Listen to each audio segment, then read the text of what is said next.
the Deputy Prime Minister, Dominic Raab, has said that Vladimir Putin and his commanders must be held accountable for war crimes or any war crimes during the invasion that is going on. We go to Colonel Hamish De Breton-Gordon.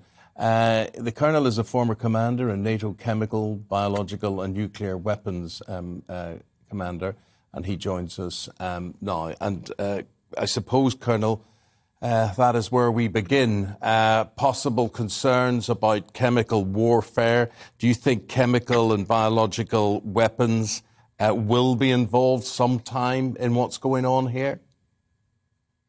Well, I think they may have been already. When we talk about war crimes, we've also already seen white phosphorus being used, which is an incendiary device to set fire to towns and villages.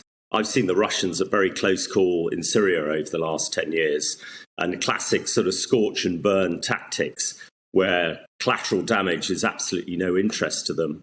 And civilians are at the brunt of their attacks. 800,000 civilians have died in Syria in the last 8 or 9 years. And we're now beginning to see the civilian casualties from cluster munitions, which are a war crime to use them, white phosphorus burning. We've heard about thermobaric weaponry. I think they're now colloquially called vacuum bombs, these fuel-air mixtures that suck oxygen out of the air and kill anything in its radius. So I think we're already seeing that. And it's classic Russian tactics. And of course, there is the valiant defense from the Ukrainians, and they're doing a great job, and it's frustrating Putin, which is why I think he's been talking about nuclear weapons over the last few days, because things are not going to plan. One of the few great frustrations I expect for the armchair generals like myself, and being a former tank commander, seeing that 40-mile column of armoured vehicles trundling towards Kiev. I hope we're passing that information to people on the ground, because it would, if we and the Americans are opposing this, that column would be finished.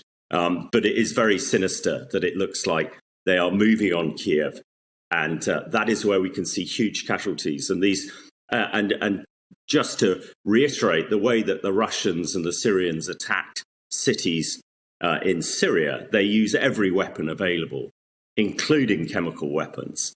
And these sieges can take years, and that is the worry. So I think we need to be on the absolute lookout for these irregular weapons, and we must call them out. I'm very glad that Raab has now said that war crimes are being committed, and we're noting them. But I think they've been committed from the very start of this conflict. And as we've seen, unless we're tough with Putin and stand up to him, he does whatever he likes.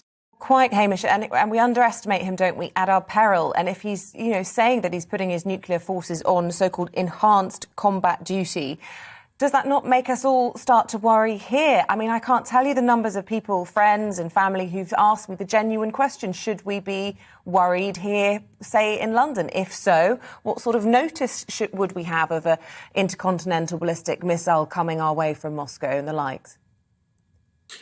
Well, I think the first thing to say is Putin, we are reacting exactly how he wants.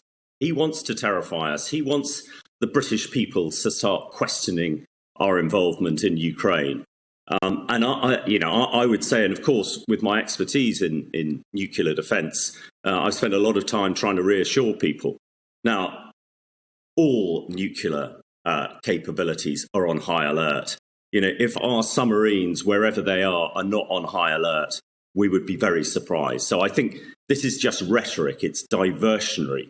He's doing it to try and unsettle us.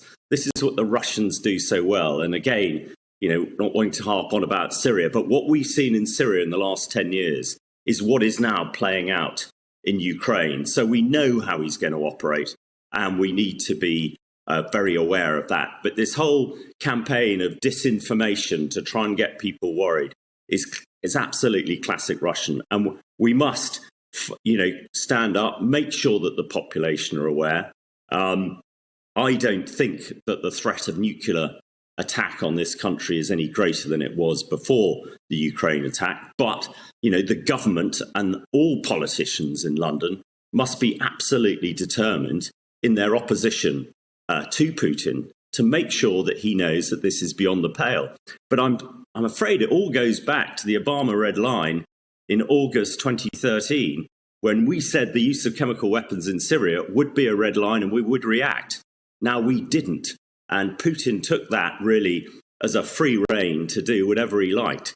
So we're on catch up, but we must be very strong in our resolve and support our friends in Ukraine as much as we can, because this is an existential moment, on our planet. We must make sure that the Ukrainians prevail, and we must absolutely make sure that this war doesn't spread beyond Ukraine into a global event.